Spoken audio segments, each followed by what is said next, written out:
Hi everyone, welcome to another episode of Simply Heal. Doc Jansen, so good to have you here again with us. Hello Sean, hello everyone, happy to be here again.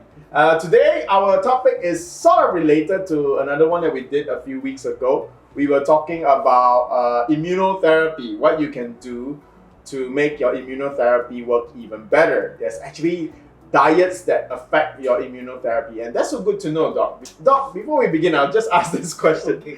Why do so many conventional doctors, and very different from example, traditional medicine doctors, why do so many conventional medicine doctors say it's okay to eat anything as long as you take your medicine when you're sick?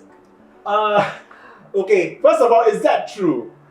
yes, it's true. It's Yeah. true that it's happening because I've Okay. seen patients who have. But it's not true that you can eat anything when you're sick. Of course, it's not true that you can. When you have cancer, it's not true that you can eat everything that you want. No, because there are a lot of foods. It is already well established that there are foods which can promote tumor growth, which can even cause cancer.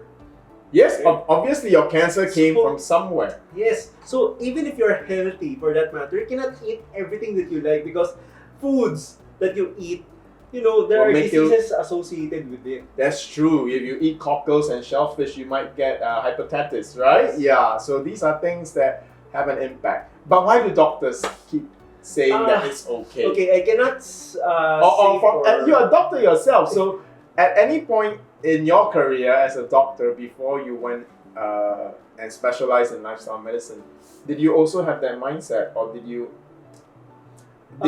think no, what I eat affects, or were you guilty of ever telling patients, yeah, you can eat whatever you want, just make sure you take your medicine? Okay, it has something to do on how doctors are educated Okay. since med school.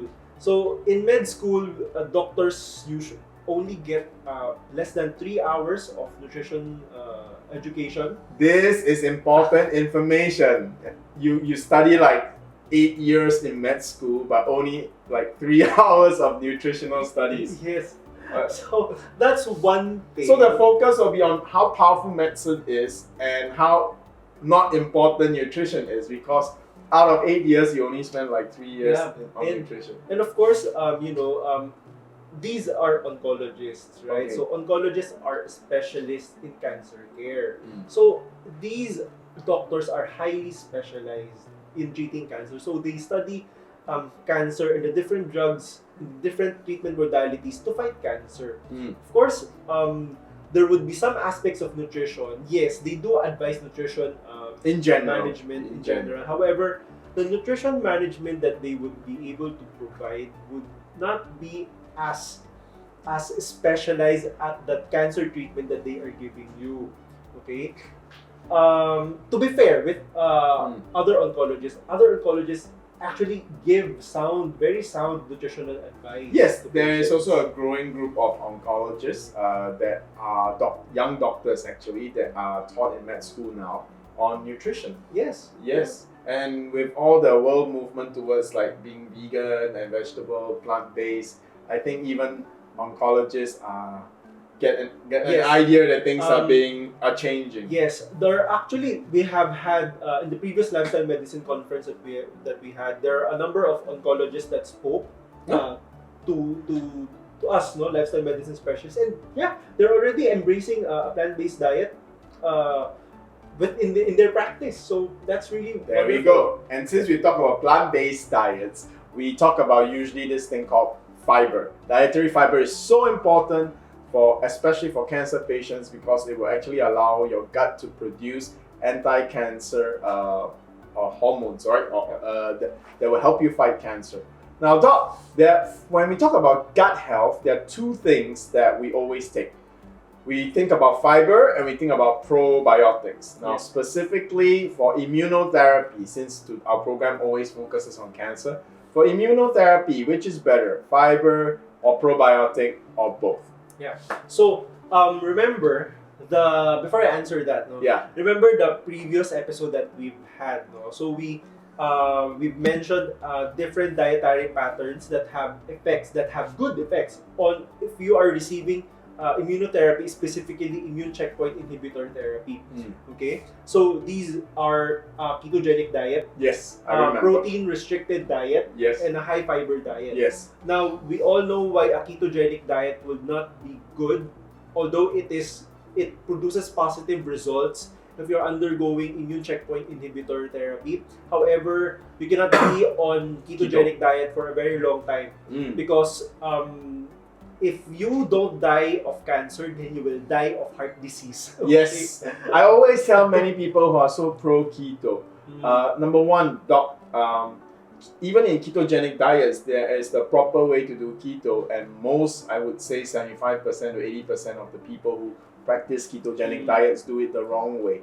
You use animal protein and fats. Yes. A healthy keto diet is actually getting your protein and fats from fruits and vegetables like avocado. Yes. Although there is a plant-based ketogenic diet, however, a plant-based ketogenic diet, for in my position, it's still not good because there are a lot of other plant nutrients that you won't be able to get. Okay, because you won't be able to get. Okay.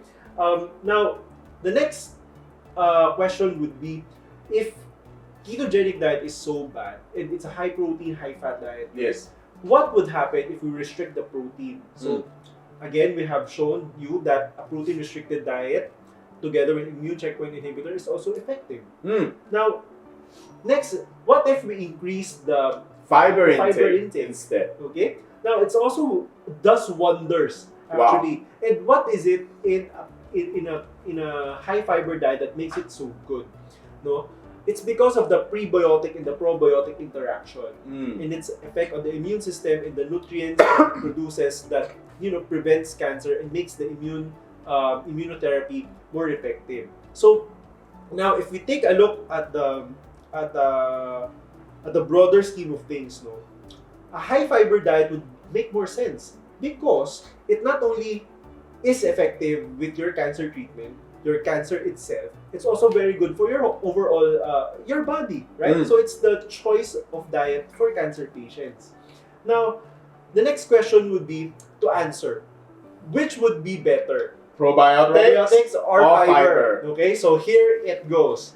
Now, this study showed us that if we compare a low fiber intake to a high fiber intake, so at less than 20 grams per day and over 20 grams per day, so a sufficient dietary fiber intake actually demonstrated improved progression-free survival. So what does this mean? It means that patients who are on a sufficiently fiber or a sufficiently high fiber diet, they have a better or longer period of time where they are cancer-free or where they are in remission. Wow. Okay. So that's your definitive answer. And I noticed, Doc, every 5 gram increase of the fiber intake actually lowers your, or lets you stay in remission 30% higher chance, right? Yes. So that means the more fiber you take, the better it is, the longer you stay cancer free. Yes, so that's why I've been pushing every patient of mine, that every patient that goes to me to go on a plant-based diet, it's because of. And it makes so much sense because America, is the country where you hear a lot of cancer cases, and even here in Asia we have increased cancer cases.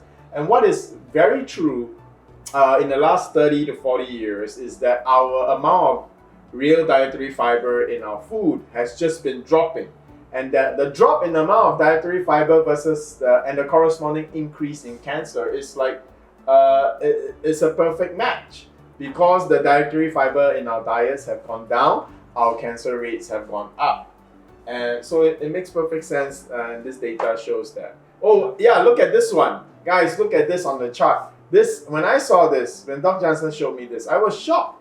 Doc, maybe you can just say a few words about the chart that's on the screen now. Okay, so what does this chart or what does this graph tells us? No? So a fiber-rich diet, or the fiber-rich diet group, had delayed tumor outgrowth compared to fiber-poor diet when treated with anti-PD-1 therapy. So what does this statement mean? If you're on a high fiber diet and you are undergoing immune checkpoint inhibitor therapy, the tumor growth would be so minimal. Wow, I mean, look at this. We don't have the actual numbers because it's so low you don't see the actual number, but it looks to me like about 30. That means the tumor size is about 30, right? And if you are in a low fiber diet, on the highest, the extreme, the tumor size is almost 350. 30 versus 350 is 10 times, 11 times, actually 11.5 times difference. Wow, can you imagine with immunotherapy and on high fiber, your tumor growth is so much lower. If you're on low fiber, it's 11 times. Yes. Oh my God, 1 centimeters versus 11 centimeters. I mean, just to magnify the difference. There's a huge difference. Yes, it's a huge difference. So it's very important. If you're on immunotherapy, go for a high fiber diet. Yes. In the next episode, we're going to explain to you why this is the choice. This is the dietary pattern of choice. Okay, so let's move on. Yeah. But now we know fiber definitely sure winner. What about probiotics? Okay. Now for probiotics, it would make sense, right? Because here's the relationship of prebiotics, probiotics, and cancer. Yes, actually, Doc, I think many people are confused. What's a prebiotic and what's a probiotic? In their mind, they probably misunderstood the meaning, right? Yeah. Okay, so everybody knows already what a probiotic is. A probiotic is just good bacteria. It's good bacteria found in our gut. Okay. So what's prebiotic? Good bacteria. Okay. So a prebiotic is the food for the probiotic. It's not the baby biotic. Okay. Okay. So it's the food. Now, the prebiotic is the technical term of fiber. Okay. Okay. So that's just it. Because humans, us know, we are not able to digest fiber, but the bacteria inside our gut can. Now, so here, flash on the screen. Remember this forever. Probiotic equals good bacteria. Prebiotic equals fiber. Yes. And what's the fiber for? It's food for the good bacteria.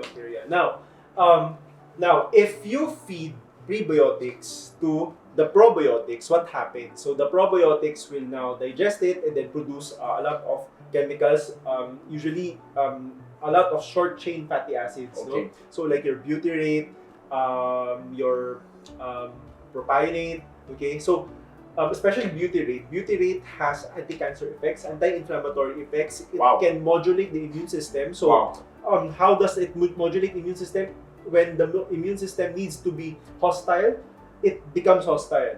If the immune system needs to be toned down, then it becomes calm. And that's really good. You have a proper working immune system. It makes the immune system smart, right? Now, next question. What if we just supplement with the probiotics? However, the dietary fiber is, you maintain your consumption of dietary because fiber. Now in Philippines and Singapore, many people take probiotic supplements every day.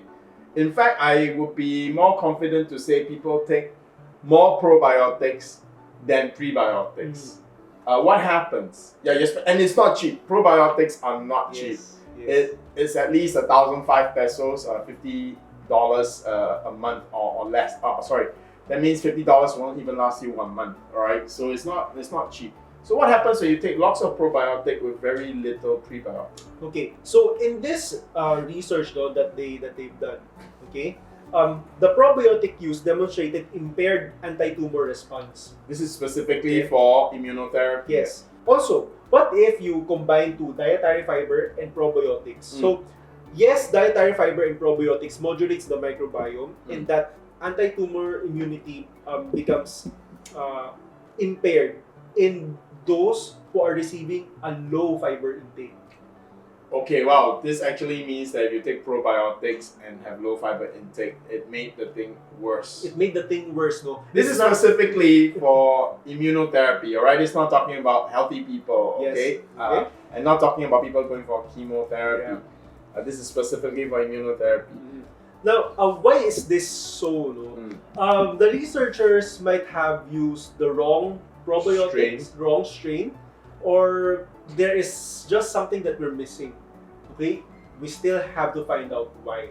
So the safe bet is to go for high fiber diet, and you already have an existing internal probiotic system, right? Yeah. So better to do that than not to than to just go out and take probiotics when you are on immunotherapy. Yes. So that confirmed that statement, no, just confirms what this graph says. No, the most pronounced benefit observed in patients with sufficient dietary fiber and no probiotic use. No probiotic use.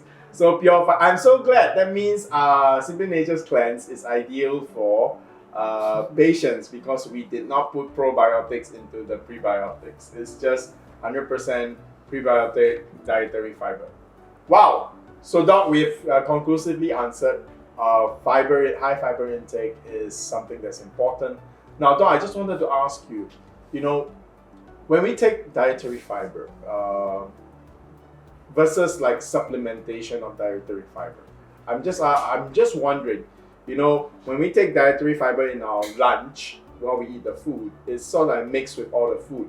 But if we take dietary fiber like a cleanse, our Simply Nature cleanse, it's usually taken on its own, right? So how does that measure up to our required daily fiber intake? It would still help, Okay. But of course, if you compare the two, it would still be better to get dietary fiber from whole foods While you're eating your food. while you're eating the food. Yeah. Now, because aside from the dietary fiber, there are a lot of phytonutrients, Yes. antioxidants, Yes. vitamins, minerals, everything that Yes. works in synergy in the food because it's what God made For us, you. made for us to eat, right? Yeah. Now, I know it's very difficult to go on a plant-based diet. So, and some people actually really need help because they are, have bowel movement problems. Yes. So, that's where fiber supplements like Cleansing Plus would come in. Okay. Because, reality, when reality strikes, it's so difficult. So, this is where it comes in. So, you still need to increase the amount of fiber that you eat. So, might as well go and take a supplement. And I'm not sick and I have very healthy bowel movements, but every time I'm coming down with a flu or something like that, my wife actually forces me to go and take Cleansing Plus. And I realize it does help. It makes me feel like sort of cool down. I don't know whether that's a right term to use because when you're getting flu, you feel heated up, fever coming, right? So when I take the dietary fiber like Cleansing Plus, I actually start to feel cooling down in a sense that my buildup of that feverish feeling starts to subside. So it really amazes me that fiber is doing a job like paracetamol. Yes. It's like having a paracetamol effect on me. And I do end up going to the CR a bit more, and it does feel good, especially when you're having a fever, to go to the CR. So yeah, there we go. Dietary fiber is so important, even in healthy people, and especially so for those going for immunotherapy. Doc, before we go to the AMA, because I see lots of questions coming in, our next topic that's going to be linked to tonight's topic is actually going to be how exactly fiber affects immunotherapy. Yes. On the next episode, we're going to answer that specific question on why is it a high fiber diet, why is it a plant-based diet is really very good for immunotherapy and specifically for immune checkpoint inhibitor therapy. Okay, we're going to answer what ICI therapy is, what immunotherapy is, how it relates to the immune system, how it fights cancer, and how a plant-based diet is ideal for ICI therapy. There you go. So let's now move to Ask Me Anything.